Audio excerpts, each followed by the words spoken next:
Hi Epiphany, it's Pastor Beffrey. I'm glad to be with you today for this video. I've been looking forward to making this since the beginning, or really the middle of March, when our whole world changed, when it was put in place that we weren't able to be in our building for public worship anymore. The reason I'm excited about this video is because it means that very soon we will be back to corporate worship. We'll be back in our church, able to receive God's gifts once again. But before that happens, I want to let you know, I want to reassure you that I and the rest of Epiphany's leadership take your health and your safety very seriously. We don't want anything to happen to you here that could compromise your health. So, in light of recommendations by the Synod, by the district, by the Centers for Disease Control and Prevention, there are some things that we have put in place in our church to help keep you healthy and safe. And I'm going to walk through the building and highlight some of those things for you. Most of the things we've done are common sense measures. They're not going to affect your time in the building in any great or noticeable way, but they are things that will help keep you healthy. A lot of these things are steps taken to reduce the number of surfaces that you have to touch as you come into the church, as you use the facilities in the church. We want to make sure that you feel comfortable when you're here. So, we're going to start out here at the front door. On the day that I'm recording this, you can see it is a very nice, bright, and sunny day. Lord willing, we are headed for a lot more of these. As long as we are, you'll see a setup like this. The front doors of the church will be propped open. If something is going on that we can't prop the doors, like it's raining or it's just chilly, we won't prop the doors open, but we will have someone here who can open the door for you. That way you can come in with one less thing to touch. However, the second set of doors will always be propped open. And we've put signs on them.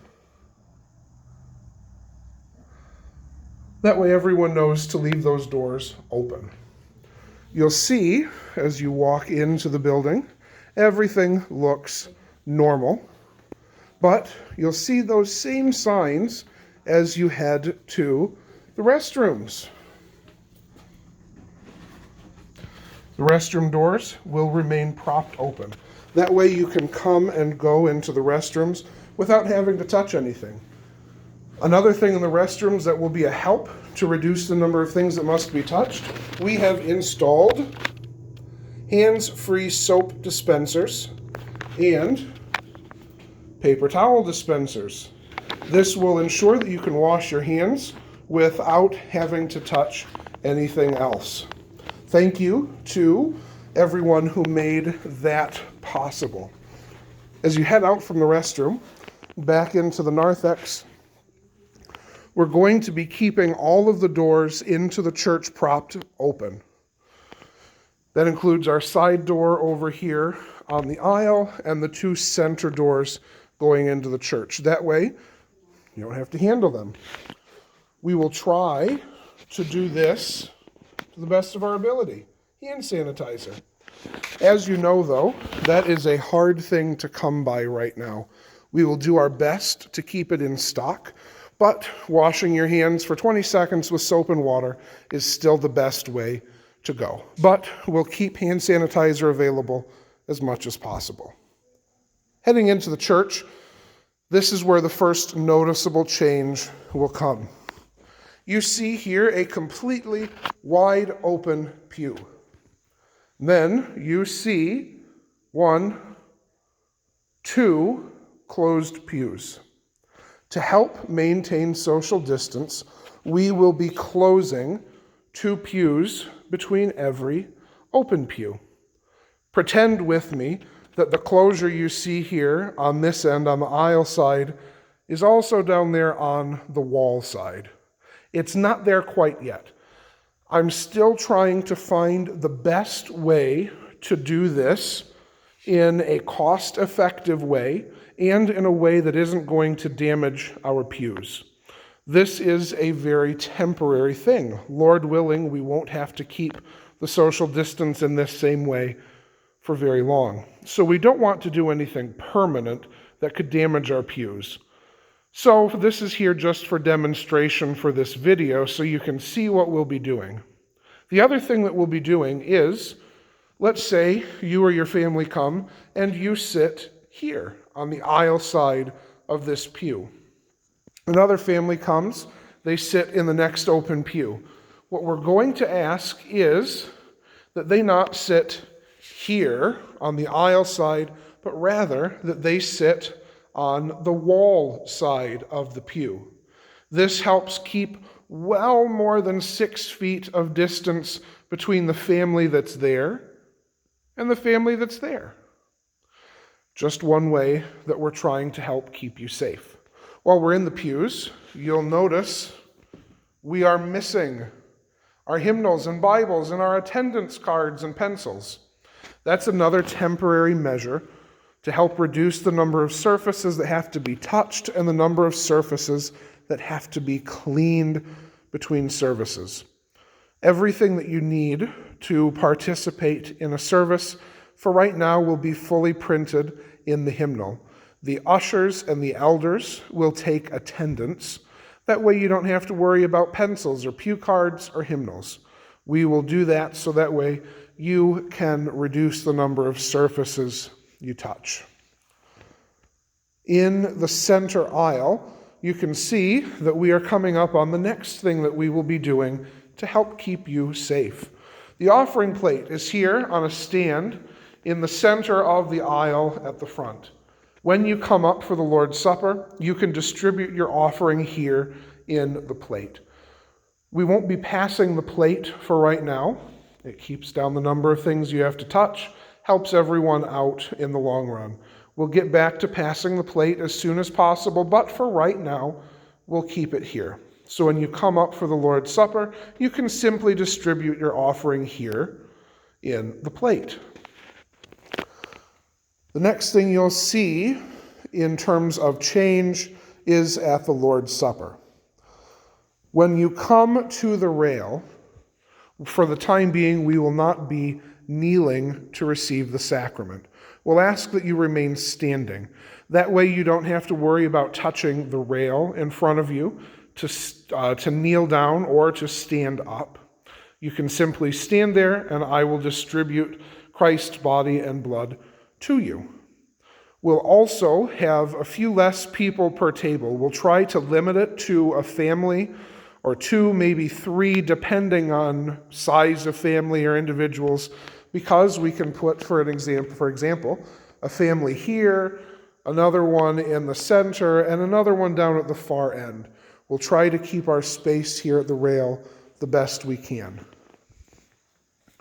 Prior to the Lord's Supper, I and whoever is assisting me, we will make sure that we have clean hands. We do have 2 bottles up here of hand sanitizer.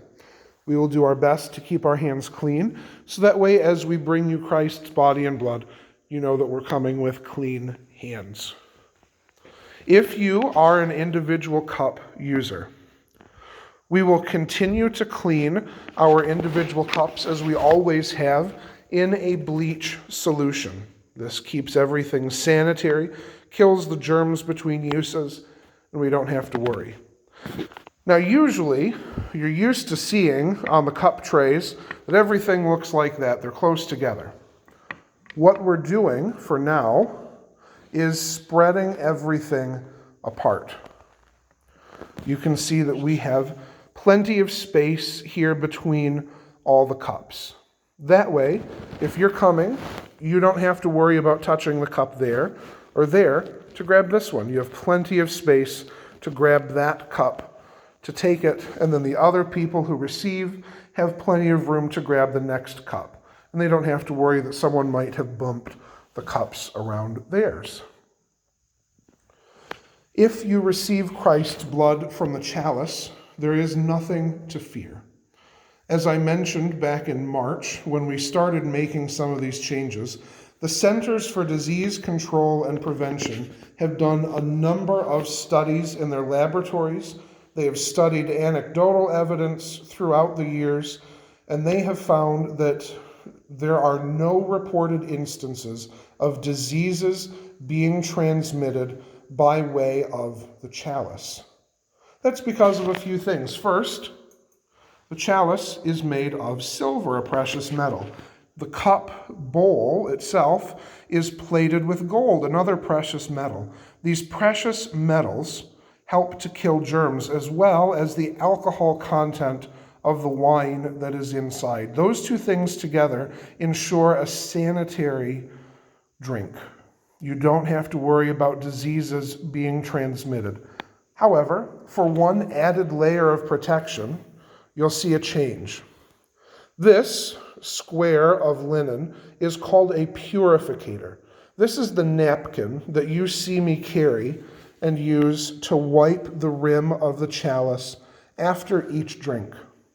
Normally, the purificator is dry, but once we come back, these will be damp.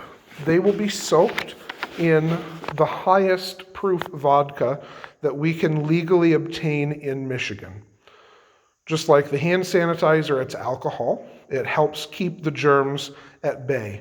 So, not only will the rim of the cup be wiped after each drink, after each table, I will take a clean purificator and wipe all the way around, not only the rim of the chalice, but the foot of the chalice as well. Those of you who use that know that you often take hold of the bottom of the chalice to help bring it to your mouth. Another thing that has to be touched. I will keep that clean for you, so there's no fear or concern of contamination there. As you head back down the side aisles, you can see there on the pulpit side and on the lectern side as well, that if you are an individual cup user, you can return your cup there. We won't have an acolyte up here for the time being. It's one less person, I should say, that we have to have up here close to everyone. Helps keep our space just a little bit better. We'll also, like I said before, we'll dismiss fewer people for communion at a time. That ensures that as you're standing here in the aisle, there is more space between people. That helps everyone out. As we stand here looking at the back of the church, we know this is where we usually get a little bit of a bottleneck as I stand at the door and greet everyone, and we do a little bit of catching up before we head to Founders Hall for a cup of coffee. I won't be doing handshaking or hugging for right now, which is a very difficult thing for our congregation. None of us are looking forward to that. We all enjoy being able to greet one another. But to prevent any kind of backup here in the center aisle after services, you'll see that I'll move somewhere out here. I'll move probably right here by the nursery door. That way, if you want to say good morning to me, you can keep coming down the side. If you would rather wave or whatever, you can head along the other side of the aisle and make your way right for the door. In terms of the rest of the building, we are going to be keeping our classrooms closed and locked. That way, we don't have to worry about people being in closed quarters, in small spaces. Again, fewer things for Melissa to clean or our volunteers to have to help keep clean. And you'll see there are a few spaces that will have this sign. For your health and safety, this room is temporarily closed. The nursery is one of those. For the safety of any kids that might come through, or nursing mothers or anyone else, we'll keep the nursery closed for the time being. Part of that is also because, as you can see here, there is no lock on the nursery. So we'll find a way to barricade this to help keep everyone safe until we're able to fully reopen the nursery.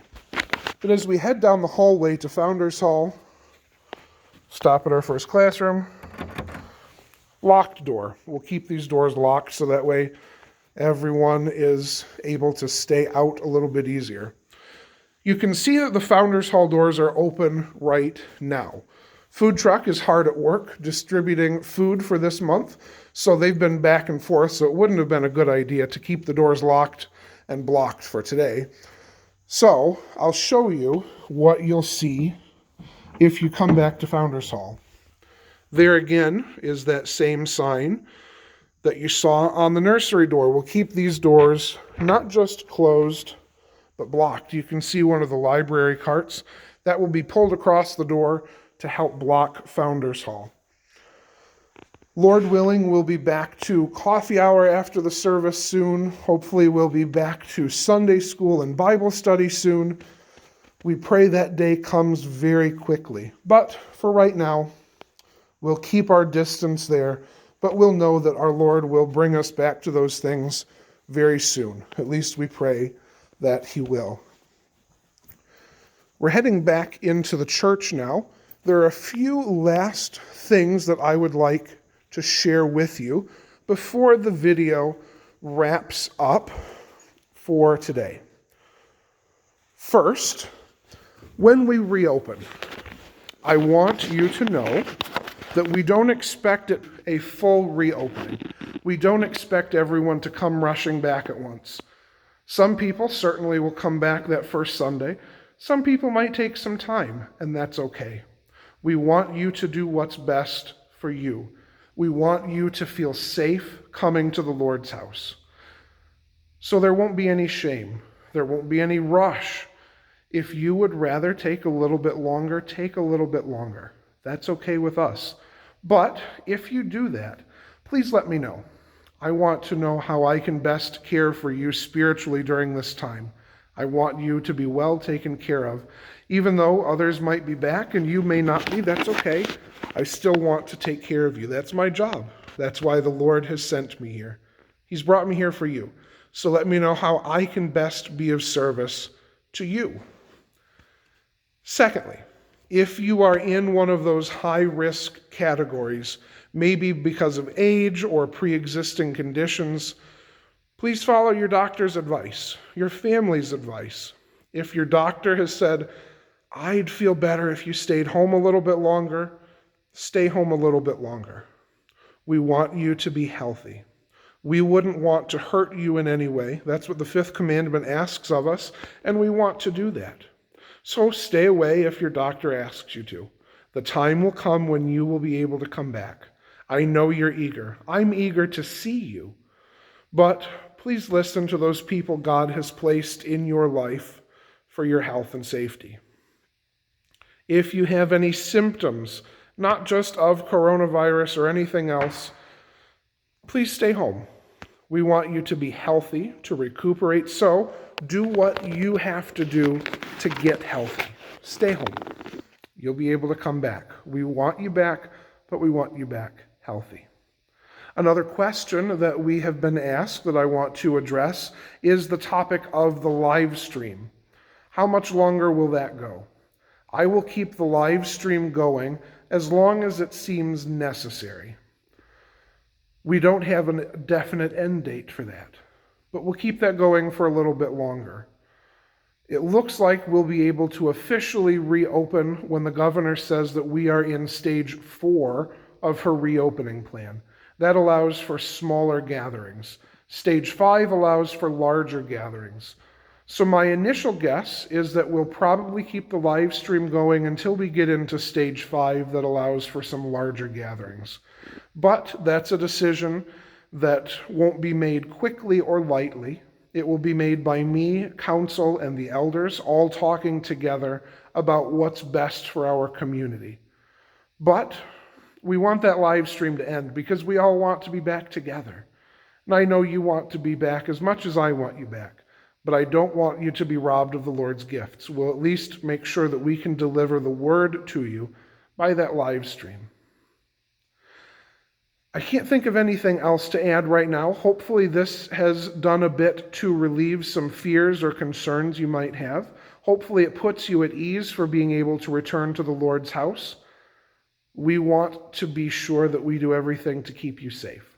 Melissa will still be doing an excellent job cleaning the building each week. We have a list of volunteers who will be coming through after services to do things, come through the open pews. They will be wiping down the backs of the pews, the ends of the pews, the windowsill, the restrooms, everything else. They'll come through after a service or just before one of the two to make sure that everything has been cleaned and sanitized. That way you can come in safely. If you have any questions or concerns, or maybe you've thought of something that I've forgotten, please let me know. Send me a message, give me a call. Let me know what would be helpful to you. I look forward to having you back in church soon. I can't wait to see you again, to be here in God's house, to sing his praises, to receive Christ's body and blood in Holy Communion, to hear that word of absolution, but just to be back together as the family of Christ here at Epiphany. If you have any questions, I look forward to hearing from you soon. God be with you. Goodbye.